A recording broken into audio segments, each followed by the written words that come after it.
हम लोग इस वीडियो में पिछले वीडियो से आगे कंटिन्यू करेंगे। पिछले वीडियो में हम लोगों ने क्या पढ़ा था उसके पहले जान लेते हैं। देखिए जिसे लिखा हुआ है math for TET, CTET and super TET. देखिए कई लोग ऐसे होते हैं जिनको टेट, सीटेट या सुपर टेट में मैथ में प्रॉब्लम आती है। तो ये मेरा जो प्रयास है वो उन्हीं लोगों के लिए है, यानी जिनका मैथ बहुत वीक है, एवरेज से भी नीचे है। बहुत ही बेस से यहाँ पर मैथ पढ़ाई जा रही है, ठीक है। तो उनको बहुत ही मज़ा आने वाला है। बस उनको धैर्य के साथ पूरा वीडियो आराम से देखना पड़ेगा, समझ समझ के देखना पड़ेगा। तो पिछले वीडियो में हम लोगों ने शुरू किया था नंबर सिस्टम। क्या शुरू किया था? नंबर सिस्टम, संख्या पद्धति। और हम लोगों ने जान लिया था उस नंबर सिस्टम में क्या क्या। हम लोगों ने जाना था प्राकृतिक संख्या के बारे में, हम लोगों ने जाना था पूर्ण संख्या के बारे में, हम लोगों ने जाना था पूर्णांक के बारे में, हम लोगों ने जाना था सम और विषम संख्या के बारे में। इतनी चीज़ें हम लोगों ने जान ली थी, ठीक है।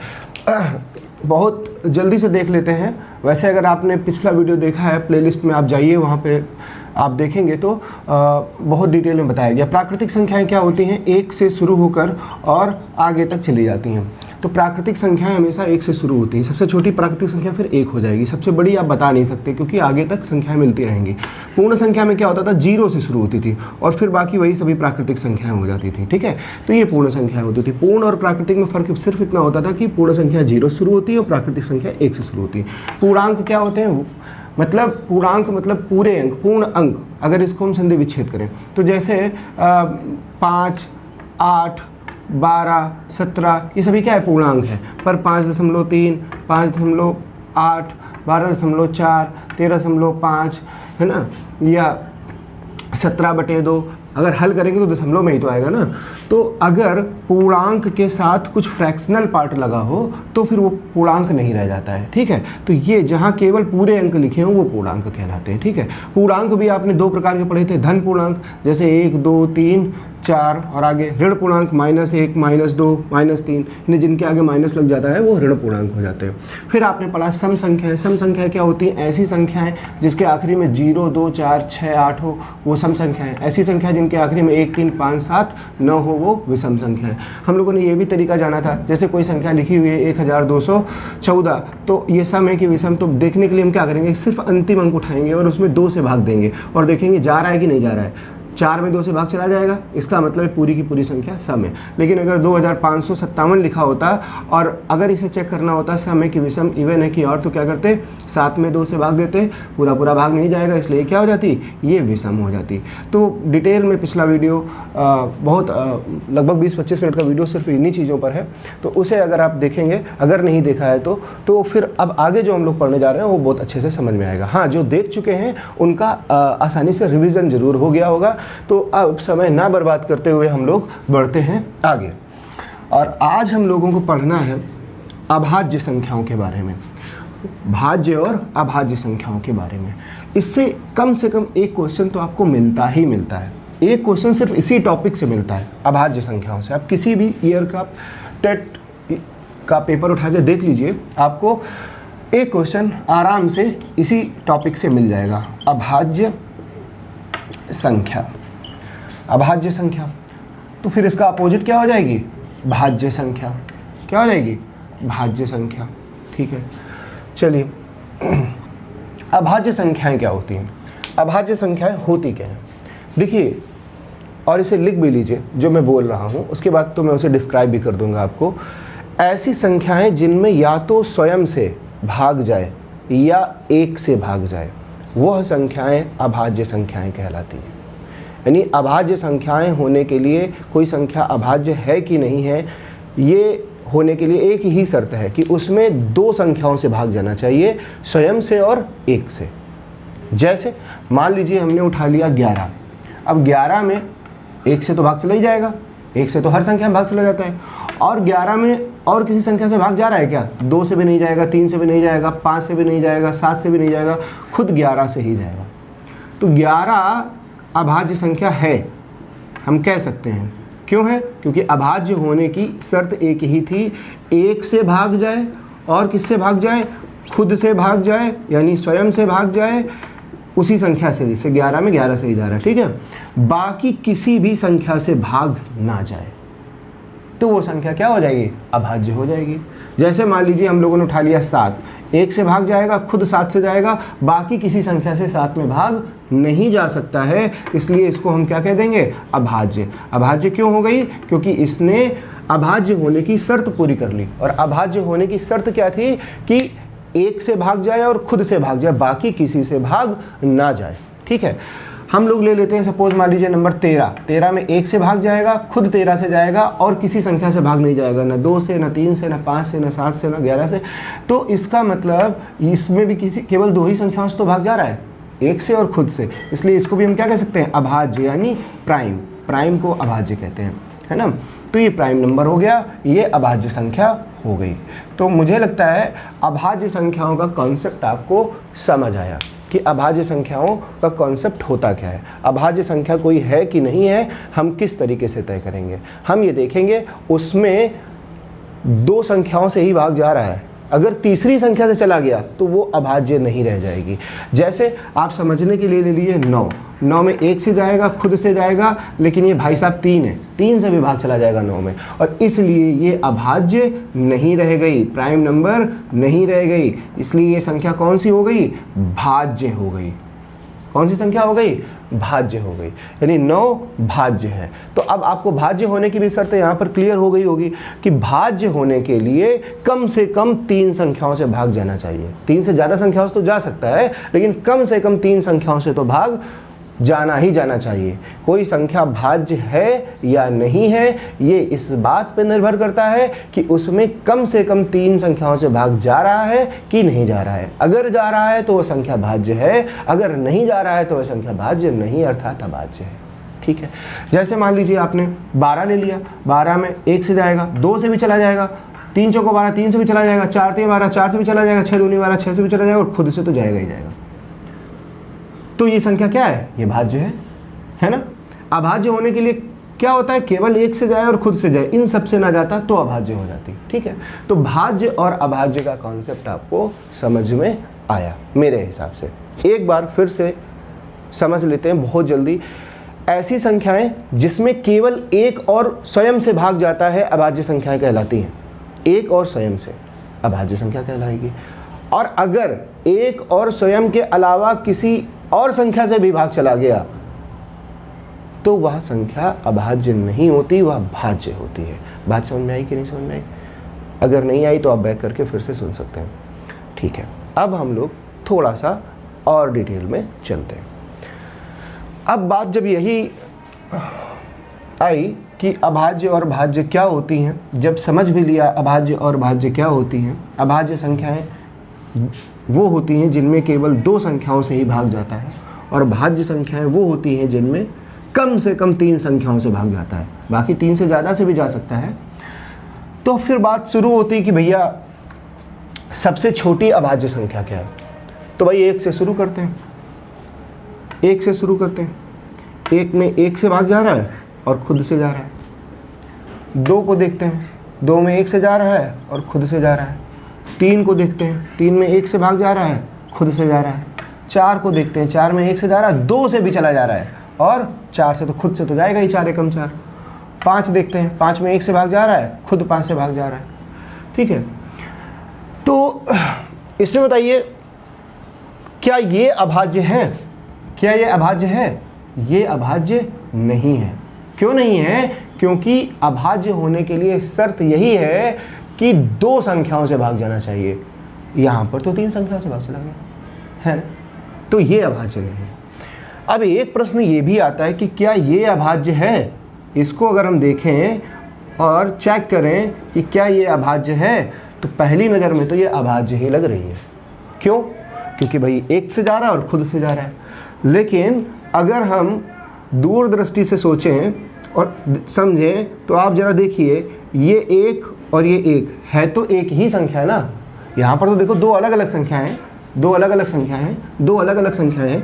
यहाँ पर तो वो सेम संख्या है, और अभाज्य होने की शर्त यही है कि 2 संख्याओं से भाग जाना चाहिए, ना 2 से ज़्यादा संख्याएं हो, ना 2 से कम संख्याएं हो। इसलिए ये अभाज्य नहीं है। इसलिए एक अभाज्य नहीं है। इस चीज़ को मन में, दिमाग में बैठा लेना है, क्योंकि ये बहुत बार गलती होती है, लोग यही समझ लेते हैं एक अभाज्य संख्या है। तो एक अभाज्य संख्या नहीं है, 1 is not a prime number. ठीक है, तो जब एक अभाज्य नहीं है तो फिर क्या होगी? भाज्य होगी, होनी चाहिए ना भाई। जो संख्या अभाज्य नहीं है वो भाज्य है। लेकिन यहाँ पर भी ट्विस्ट है। देखिए, भाज्य होने की शर्त क्या थी? कम से कम 3 संख्याओं से भाग जाए, कम से कम 3 संख्याओं से भाग जाए। और यहाँ पर तो देखने में तो 2 है, वास्तव में तो एक ही संख्या से भाग जा रहा है, इसलिए ये भाज्य भी नहीं है। बात समझ में आई कि नहीं समझ में आई? अभाज्य होने के लिए शर्त थी, अभाज्य होने के लिए शर्त थी कम से कम 2 संख्याओं से भाग जाए। भाज्य होने के लिए शर्त, सॉरी यहाँ पर मैंने गलत बोला, अभाज्य होने के लिए शर्त थी केवल 2 संख्याओं से भाग जाए, ना 2 से कम ना 2 से ज़्यादा। और भाज्य होने की शर्त थी कम से कम 3 संख्याओं से भाग जाए। जैसे 4 में 1 से गया, 4 से गया, खुद 2 से चला गया। मतलब अभी मान लीजिए हम लोग ले लेते, सपोज मान लीजिए 8 ले लेते, तो 1 से जाता, 2 से जाता, 4 से जाता, खुद 8 से जाता, तो कम से कम 3 संख्याओं से तो भाग चला ही गया है। 4 हो गई तो और अच्छी बात है, तो ये 8 भी क्या हो जाता? भाज्य हो जाता। इसका मतलब ये हुआ कि भाज्य होने की शर्त है कम से कम 3 संख्याओं से भाग जाए, अभाज्य होने के लिए शर्त है केवल 2 संख्याओं से भाग जाए। तो ये एक जो है ना तो अभाज्य के खांचे में फिट बैठ रहा है और ना ही भाज्य के खांचे में फिट बैठ रहा है। तो एक को हम क्या कहेंगे? एक ऐसी संख्या है जिसे ना तो हम अभाज्य कह सकते हैं और ना ही हम भाज्य कह सकते हैं। ये बात बिल्कुल मन मस्तिष्क में किसी कोने में डाल लीजिए। ठीक है, तो अब 1 से तो हम शुरू नहीं कर सकते। अब पहुंचे हम 2 के पास, तो 2 बताइए भाज्य है कि अभाज्य? 2 अभाज्य है। क्यों? क्योंकि 1 से जा रहा है और खुद 2 से जा रहा है, बाकी तीसरी संख्या से नहीं जा रहा है। तो इसका मतलब 2 आपको पहली ऐसी संख्या मिली जो अभाज्य है। 1 ने तो मना कर दिया था, 1 ने तो कह दिया था भैया हम इस तुम्हारी नौटंकी में पढ़ेंगे ही नहीं, भाज्य अभाज्य वाली दूर हटो, हमको शांति से अपना रहने दो। 2 ऐसा शख्स मिला आपको, ऐसा नंबर पहला मिला जो भाज्य और अभाज्य वाले ड्रामे में भाग लेना चाह रहा है और उसने अभाज्य के पक्ष में अपना वोट कर दिया। क्यों कर दिया? क्योंकि केवल 2 ही संख्याओं से भाग जा रहा था। 2 पहली ऐसी संख्या है जो अभाज्य है, इसका मतलब 2 सबसे छोटी अभाज्य संख्या हो गई। ये बात आपको समझ आ गई होगी, क्योंकि 2 के पहले कोई अभाज्य है ही नहीं, इसका मतलब 2 सबसे छोटा है और कैसा है? अभाज्य है। तो ये क्वेश्चन कई बार पूछा जाता है, सबसे छोटी अभाज्य संख्या क्या है? सबसे छोटी अभाज्य संख्या 2 है, स्मॉलेस्ट प्राइम नंबर 2। क्लियर? चलिए, तो अब हम लोग थोड़ा सा आगे बढ़ते हैं और अभाज्य संख्याओं को देख लेते हैं।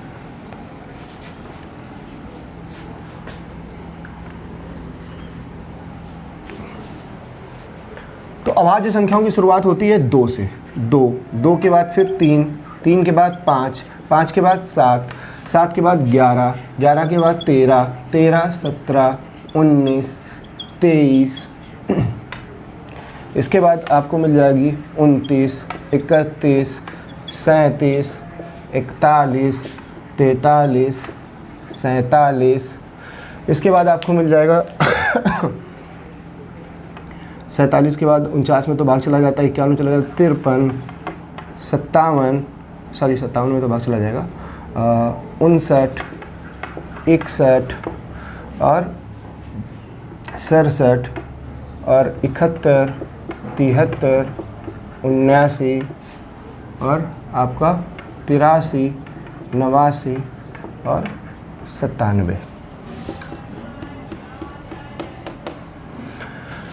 1 से 100 के बीच तक की जितनी अभाज्य संख्या है वो मैंने लिख दी है, और वैसे आपको लिखते लिखते और पढ़ते पढ़ते याद भी हो जानी चाहिए। ठीक है, तो 1 से लेके 100 के बीच में जितनी भी प्राइम नंबर्स हैं वो आपके सामने हैं।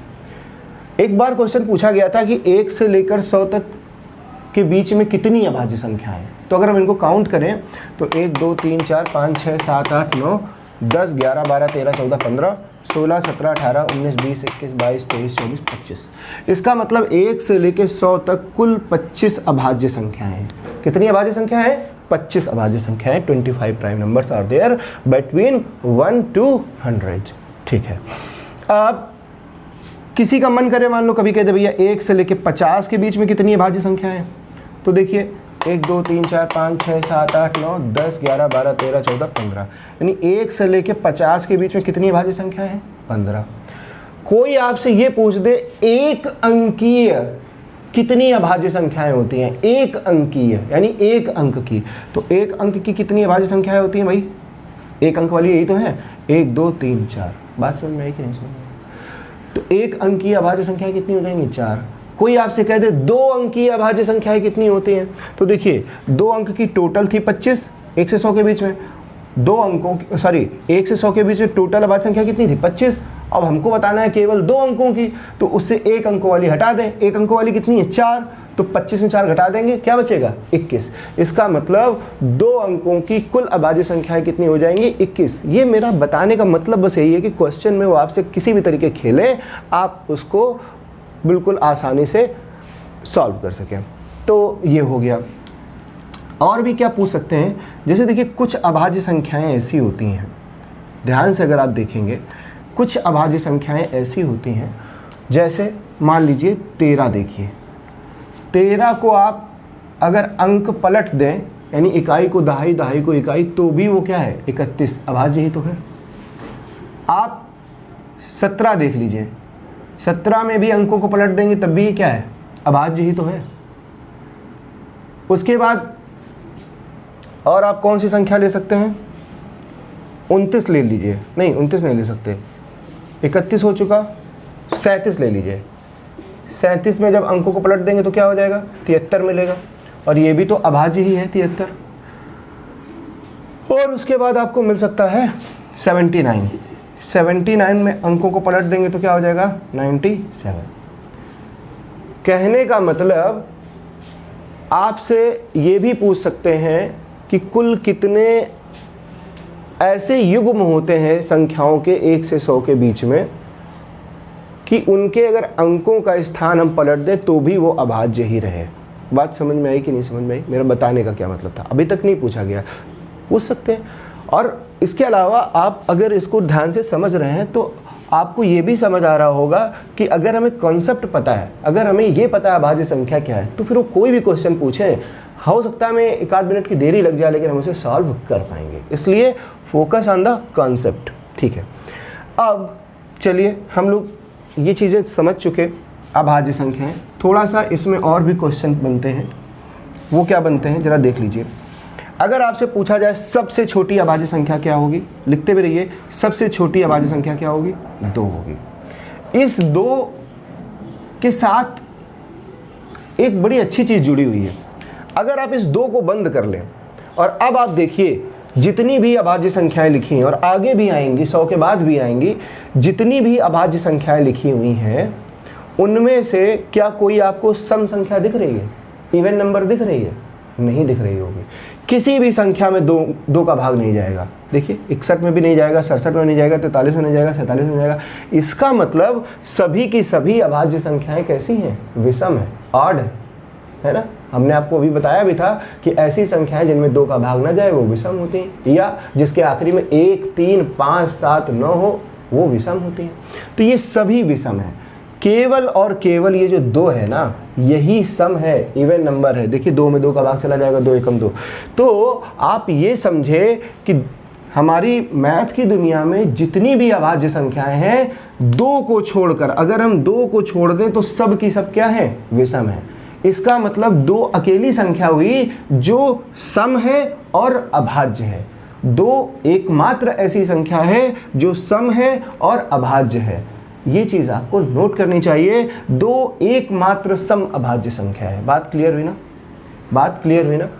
अब अगर आपसे कोई पूछे सबसे बड़ी अभाज्य संख्या क्या होगी, तो फिर आप वही चीज़ 100 के आगे चलते चले जाएंगे, आपको कुछ ना कुछ अभाज्य संख्याएं तो मिलती ही चली जाएंगी। सबसे बड़ी अभाज्य संख्या आप कतई नहीं बता सकते, ठीक।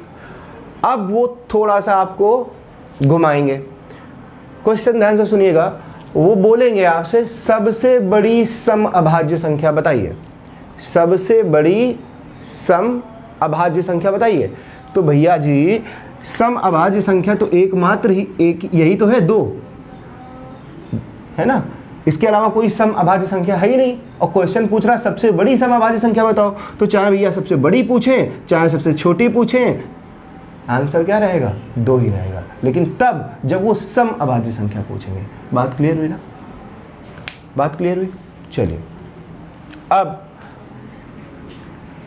अगर आपसे पूछें कि सबसे छोटी विषम अभाज्य संख्या बताओ, सबसे छोटी विषम अभाज्य संख्या, विषम अभाज्य संख्या। देखिए, अगर सबसे छोटी अभाज्य संख्या पूछते तो आप क्या बताते? 2। लेकिन अब उन्होंने क्वेश्चन में कंडीशन मार दी और कहा सबसे छोटी विषम अभाज्य संख्या बताओ, तो 2 तो विषम नहीं है ना, 2 तो सम है, तो फिर सबसे छोटी विषम अभाज्य संख्या क्या हो जाएगी? 3। बात क्लियर है? सबसे छोटी विषम अभाज्य संख्या क्या हो जाएगी? 3 हो जाएगी। आपसे पूछ देंगे क्वेश्चन घुमाने के लिए, सब एक अंकीय सबसे बड़ी, एक अंकीय सबसे बड़ी अभाज्य संख्या बताओ, यानी एक अंक की भी हो सबसे बड़ी हो, तो भैया यहाँ तो 2 अंक शुरू हो जाता है, यानी इसका मतलब यहीं तक हमको जो मिलेगा वो मिलेगा। कह रहे हैं एक अंक की सबसे बड़ी अभाज्य संख्या बताओ, आंसर आप नहीं बता सकते हो क्या? साथ कुछ है दिक्कत इसमें? कोई दिक्कत नहीं है, बिल्कुल रिलैक्स होकर समझिए। ठीक है, आपसे ये पूछेंगे 2 अंकीय सबसे छोटी अभाज्य संख्या बताओ, 2 अंकीय सबसे छोटी अभाज्य संख्या। तो देखिए यहां तक तो 1 अंक है, क्वेश्चन में कह रहा है 2 अंकीय, तो फिर यहीं से तो शुरू हो रहा है 2 अंकीय, और जहां से शुरू हो रहा है वही तो सबसे छोटा होगा। इसका मतलब 11 ऐसी संख्या है जो 2 अंक की है और सबसे छोटी है और अभाज्य भी है, यानी 2 अंकीय सबसे छोटी अभाज्य संख्या क्या हो गई? 11 हो गई। 2 अंकीय सबसे बड़ी अभाज्य संख्या आपसे पूछेंगे तो आप क्या बता दोगे? 97, क्योंकि 97 के बाद 98 और 99 भाज्य है, इनमें भाग चला जाता है, कम से कम 3 संख्याओं को तो चला ही जाएगा, और उसके बाद 100 आ जाएगा, और 100 3 अंक का हो जाएगा। तो आपसे कहा गया था 2 अंकीय सबसे बड़ी अभाज्य संख्या बताओ, आप क्या बता दोगे? 97। अब आप देखिए जरा ध्यान से, मुझे नहीं लगता अब इसमें आपको कोई दिक्कत होने वाली है। आपको केवल क्वेश्चन पढ़ना है, और क्वेश्चन पढ़ते समय आप हमेशा ये महसूस करिए कि ये जो क्वेश्चन है ये आपको केवल आपके दिमाग को भ्रमित करना चाह रहा है। तो क्वेश्चन पढ़ते समय आप वो महसूस करिए कि जैसे मान लीजिए आप किसी ऐसे व्यक्ति से जब बात करते हैं जिसके बारे में पहले से जानते हैं कि हमेशा बेवकूफ़ बनाने की कोशिश करता है, बाकी इसमें कुछ ताकत वाकत है नहीं, कोई बहुत ज़्यादा इनका मतलब कोई भी भौकाल है नहीं। जैसे नहीं कुछ लोग होते हैं खड़े होते हैं अपनी बातें बताते रहे, हम तो ये किए हम वो किए, हमारी उनसे पहुँच है, तो जब हम लोग उनको सुनते हैं तो कहते हैं ठीक है इनको सुन लो, बाकी इनका झूठ पकड़ में आ जाएगा। वही चीज़ क्वेश्चन पढ़ते समय आप ध्यान रखिए कि जब आप क्वेश्चन पढ़िए तो आप ये देखिए कि क्वेश्चन बहुत बड़ा नहीं है, टेट सीटेट लेवल पे क्वेश्चन बहुत आसान आता है, बस वो आपको थोड़ा सा भ्रमित करना चाहता है, थोड़ा सा आपके कॉन्सेप्ट को चेक करना चाहता है, ये आप ध्यान रखिए। ठीक है, तो चलिए ये आपकी अभाज्य संख्याएं हो गई। तो फिर आप भाज्य संख्याओं में आ जाइए। भाज्य संख्या क्या होंगी? जिनमें कम से कम 3 संख्याओं से भाग जाए। तो अब देखिए एक भाज्य है कि नहीं, तो एक तो ना तो भाज्य था ना अभाज्य था, 2 क्या थी? अभाज्य थी। क्यों? क्योंकि 1 से भाग जा रहा था और स्वयं 2 से जा रहा था, बाकी किसी से नहीं जा रहा था। 3 भी क्या थी? अभाज्य थी, 1 से जा रहा था स्वयं 3 से जा रहा था, इसलिए अभाज्य थी। इसके बाद आपको संख्या कौन सी मिली? 4, और 4 में देखिए 1 से जा रहा है, 2 से जा रहा है और खुद 4 से जा रहा है। और भाज्य होने की कंडीशन क्या है? कम से कम 3 संख्याओं से भाग जाए, और यहाँ पर कितनी संख्याओं से भाग जा रहा है? 3 संख्याओं से भाग चला जा रहा है। इसका मतलब 4 क्या है? भाज्य है। क्या 4 के पहले आपको कोई भाज्य मिली? 2 और 3 तो भाज्य था, 1 तो अपना कंपटीशन में ही नहीं आया था, ठीक है, ना भाज्य ना भाज्य, तो 4 आपको पहली संख्या मिली जो क्या है? भाज्य है। बात समझ में आई कि नहीं समझ में? तो सबसे छोटी भाज्य संख्या अगर आपसे पूछ देंगे तो आप क्या बताओगे? 4। सबसे छोटी भाज्य संख्या पूछ देंगे तो आप क्या बताओगे? 4। अब इसके बाद आप क्वेश्चन चेंज कर दिया, क्वेश्चन में कहा सबसे छोटी विषम भाज्य संख्या बताओ। सबसे छोटी साथ में जोड़ दिया विषम भाज्य संख्या बताओ। तो ये सबसे छोटी तो है पर ये 4 सम है क्योंकि 2 का भाग चला जा रहा है। अब 4 के बाद भैया चेक करो, 5 तो अभाज्य ही था, है ना, 5 का 6 भाज्य तो है, 6 भाज्य है लेकिन ये विषम नहीं है। 7 अभाज्य हो जाएगा, 8 विषम नहीं है। 9 के पास पहुंचिए, 1 से जा रहा, 9 से जा रहा, 3 से जा रहा, तो देखिए ये भाज्य भी हो गई और ये क्या है? विषम भी हो गई। इसका मतलब पहली संख्या 9 ऐसी है जो विषम है और भाज्य है। बात समझ में आई? तो भाज्य और अभाज्य का कॉन्सेप्ट मुझे लगता है आप आसानी से समझें। इससे संबंधित जो प्रश्न होंगे जब हम लोग ये 3-4 वीडियो कंप्लीट कर लेंगे, अच्छे से समझ लेंगे, कॉन्सेप्ट हमारे क्लियर हो जाएंगे, फिर जो हम लोग आगे क्वेश्चन करने वाले एक्सरसाइजेस के उसमें आपको इसके क्वेश्चन मिलेंगे, तो आपका जो अंडरस्टैंडिंग है और अच्छी क्लियर हो जाएगी। ठीक है, इसके बाद अब हम लोग आगे चलते हैं। टॉपिक अगला सह अभाज्य संख्या है। अगला टॉपिक क्या है? सह अभाज्य संख्याएं।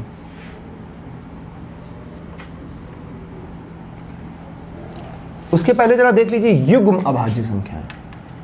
एक टॉपिक है युग्म अभाज्य संख्याएं। युग्म अभाज्य संख्याएं, ट्विन प्राइम नंबर। युग्म है यानी जोड़ा। युग्म का मतलब क्या होता है? जोड़ा। तो अभाज्य संख्याओं का ऐसा जोड़ा जिसमें अंतर केवल 2 का हो, अंतर केवल 2 का हो, वह जोड़ा युग्म अभाज्य संख्या कहलाता है। जैसे मान लीजिए हमने 17 और यहाँ पे लिखते हैं 17 और 19 लिख लिया, तो अंतर कितने का है? 2 का है ना, इसलिए इसको हम क्या कहेंगे? युग्म अभाज्य संख्याएं, यानी अभाज्य संख्याओं का जोड़ा। ठीक है, युग्म अभाज्य संख्याएं, अंतर क्या है? 2 का है, इसलिए ये युग्म अभाज्य संख्याएं हैं। लेकिन अब मान लीजिए अगर हमने लिखा होता 13,17 कहीं पर लिख दिया होता, तो ये जोड़ा तो लिखा है, लेकिन क्या ये युग्म अभाज्य संख्याओं का जोड़ा है? ये नहीं है, क्योंकि अंतर क्या है? 4 का है, इसलिए ये युग्म अभाज्य संख्याएं नहीं है। आप देख लीजिए 2,3, यहाँ पर अंतर क्या है? 1 का है, इसलिए ये भी युग्म अभाज्य संख्याएं नहीं है, है ना। बताइए 11,13 लिखा हुआ है, ये युग्म अभाज्य संख्याएं है कि नहीं? बीच का अंतर निकालिए। अगर 2 मिले तो युग्म अभाज्य संख्याएं हैं, ट्विन प्राइम नंबर्स हैं। अगर अंतर 2 से कम ज़्यादा मिल रहा है, साफ मना कर दीजिए, ये युग्म अभाज्य संख्याएं नहीं है। तो इसमें कोई रॉकेट साइंस थी नहीं, आप अच्छे से समझ गए होंगे कि अगर 2 अभाज्य संख्याएं लिखी गई हैं और उनका अंतर केवल 2 है, न कम न ज़्यादा, तो वो युग्म अभाज्य संख्याएं कहलाती हैं। अच्छा, एक जगह क्वेश्चन मुझे कहीं मिला था, वो ये था कि 1 से 100 के बीच में जो अभाज्य संख्याएं होती हैं, 1 से 100 के बीच में जो अभाज्य संख्याएं होती हैं, तो 2 क्रमागत अभाज्य संख्याओं में सर्वाधिक अंतर कहाँ होता है? जरा देखिए, जैसे इसके बीच में अंतर 2 का है, इसके बीच में अंतर कितना है? 1 का है, 2 का है, 4 का है, तो ऐसे ही सबसे ज़्यादा अंतर कहाँ है? तो याद रखिएगा 89 और 97 के बीच में अंतर कितना होता है? 8 होता है। बाकी कहीं पे भी 8 का अंतर आपको लगातार 2 अभाज्य संख्याओं में नहीं मिलेगा।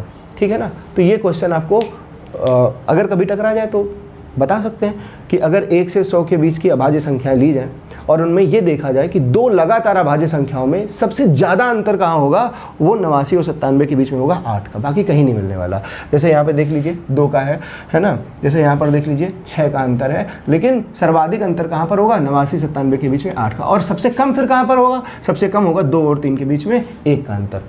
1 का अंतर केवल यहीं पर मिलता है और कहीं नहीं मिलता, ये भी आप याद रखिएगा। ठीक है, चलिए, तो आपको समझ आया युग्म अभाज्य संख्याएं, आपको समझ में आई अभाज्य संख्याएं, और इससे संबंधित जो चीज़ें थी, मुझे लगता है आप नोट भी कर रहे होंगे, क्योंकि कभी कभी होता क्या है कि हम लोग नोट नहीं करते और फिर भूलते रहते हैं। जब हम नोट करते हैं अपने हिसाब से अपनी कॉपी में, तो जब हम उसे दोबारा देखते हैं ना, तो सारी चीज़ें बिल्कुल तुरंत रिफ्रेश हो जाती हैं माइंड में, और उसे दोहरा पाना बहुत आसान होता है। एक टॉपिक और बच रहा है, इसके बाद इसे कंप्लीट करते हैं। सह अभाज्य संख्याएं, सह अभाज्य संख्याएं, सह अभाज्य संख्याएं, इसको बोलते हैं हम लोग को प्राइम नंबर्स, को प्राइम नंबर्स। देखिए, अगर 2 या 2 से ज़्यादा संख्याएं लिखी हुई हैं कहीं पर, 2 या 2 से ज़्यादा अभाज्य संख्याएं लिखी हुई हैं कहीं पर, क्या ऐसा बोला जाए? ऐसा नहीं बोला जाए। ये ऐसा क्यों नहीं बोला जाए, मैं अभी क्लियर करने वाला हूँ।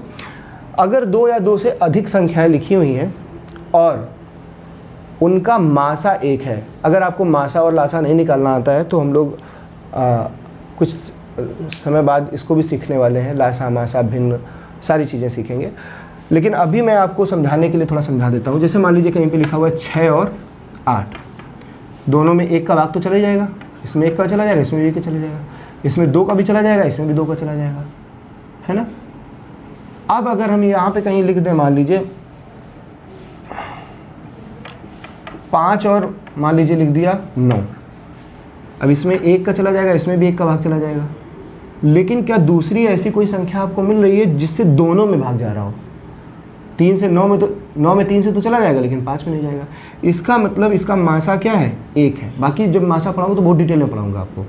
आप ये याद रखिए कि अगर 2 या 2 से अधिक संख्याएं लिखी हुई हैं, जैसे मान लीजिए लिखा हुआ है 12 और 17 और चलिए अभी 2 ही संख्या देख लेते हैं। तो इसमें 1 से भाग चला जाएगा, इसमें भी 1 से भाग चला जाएगा, इसमें 2 से चला जाएगा लेकिन इसमें नहीं जाएगा, इसमें 3 से चला जाएगा, इसमें नहीं जाएगा। इसमें कहने का मतलब ये है कि केवल और केवल 1 से ही भाग जा रहा है। अगर 2 संख्याएं आपको दी गई हैं और उनमें केवल और केवल 1 से भाग जा रहा है, दोनों में, मतलब समझना, एक में नहीं दोनों में, तो वो संख्याएं सह अभाज्य संख्याएं होती हैं। बात समझ में आ गई ना? ऐसी संख्याएं जिनका मासा 1 हो वो सह अभाज्य संख्याएं कहलाती हैं। ऐसी संख्याएं जिनका मासा 1 हो वह सह अभाज्य संख्याएं कहलाती हैं। जैसे 15 और 16 लिखा हुआ है, तो इसमें 1 से भी भाग जाएगा, इसमें 3 से भी जाएगा, इसमें 5 से भी जाएगा, है ना। लेकिन इसमें 1 से तो जाएगा, बाकी 2 से जाएगा और 4 से जाएगा, 8 से जाएगा। क्या 1 के अलावा कुछ कॉमन मिल रहा है इन दोनों में? कुछ नहीं मिल रहा है ना। इसका मतलब 15 और 16 में अगर हम ये देखना चाहते हैं कि कौन सी ऐसी संख्या है जो दोनों में भाग चला जा रहा है, तो वह केवल 1 ही है। 1 के अलावा अगर कोई संख्या मिल जाती तो ये दोनों संख्याएं सह अभाज्य संख्याएं ना होती। सह अभाज्य संख्याएं क्यों हैं? क्योंकि इनमें केवल और केवल 1 से ही एक साथ भाग जा रहा है। ठीक है, जब आप मासा पढ़ लेंगे तो जब आप ये लाइन सुनेंगे जो मैं बोलने वाला हूँ, तो आपको ज़्यादा अच्छे समझ में आएगा कि अगर 2 या 2 से ज़्यादा भी संख्याएं दी गई हैं और उनका मासा 1 है, तो वह संख्याएं सह अभाज्य संख्याएं कहलाती हैं, को प्राइम नंबर्स कहलाती हैं। तो ठीक है, जब मैं मासा पढ़ाऊँगा उस समय आपको एक बार को प्राइम नंबर सह अभाज्य संख्याएं और पढ़ा दूँगा। मुझे लगता है आपने एंजॉय किया होगा। हाँ, इसे देखने के पहले प्लीज़ प्लेलिस्ट से पहले वाला वीडियो देखिए, है ना, क्योंकि अगर आप सीक्वेंस में नहीं रहेंगे तो जो मेरा उद्देश्य सिर्फ यूट्यूब में मुझसे लाख गुना अच्छे टीचर्स पढ़ा रहे हैं, नो डाउट। आप देखिए, सर्च करिए, बहुत अच्छे टीचर्स हैं, बहुत अच्छा काम कर रहे हैं, बहुत अच्छा पढ़ा भी रहे हैं।